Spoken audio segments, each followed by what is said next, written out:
I'll share it at the right time, so this kind of information can wait. Okay, that's interesting. So yesterday on the show, I was speaking about, or rather I asked a question to family members and they called in with different perspectives. Should you tell your partner everything? Now, this is one that has graduated from, first date, second date to partnership, they're either in a relationship or marriage.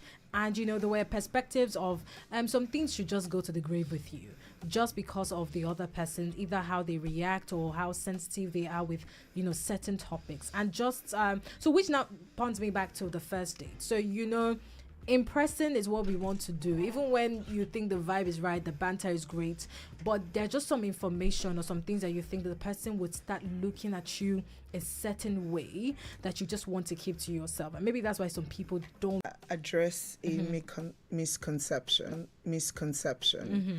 Vulnerably, then this person can take advantage of me. Anyone that takes advantage of you because you're vulnerable with them, then the person is not worth your time or your source, and then you already know that I can't be with such a person. So please do not be afraid, be vulnerable and all of that. So having said that, I will talk from a personal perspective. I always like to show up as my authentic self every time I show up.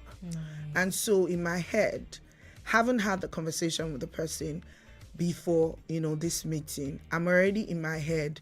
Maybe I have a few information. I know what you do, maybe what the number you are in your family and all of those things.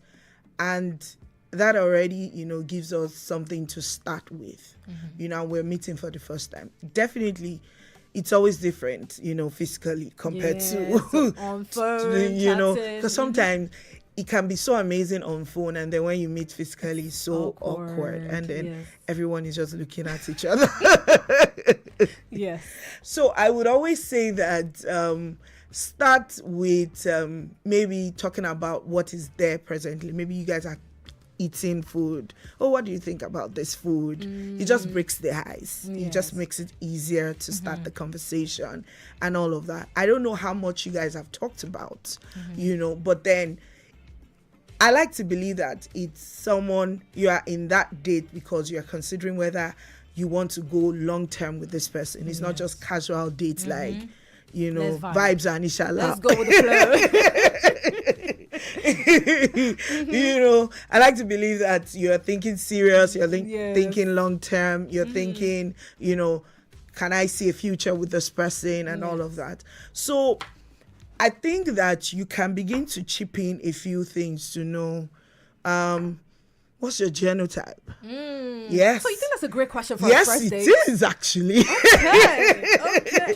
I like that because for some of us who are very fast in loving people, you're already loving this person, even on phone, and you've not met the person. And genotype is really serious. It's a serious question. It is. That's good. Yes, because you don't want to have fallen in love and you're seeing your 3 children, they're looking like this guy.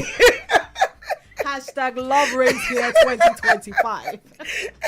And then you guys will now find out along the line and you're like, you're not compatible, medically and all of that. So yes, that's an important question to put out of the way. Now, I do believe sometimes you meet people and it might just end up being friends. So don't throw it away and say, oh, we're not, genotype compatible, then we can't really have a great conversation.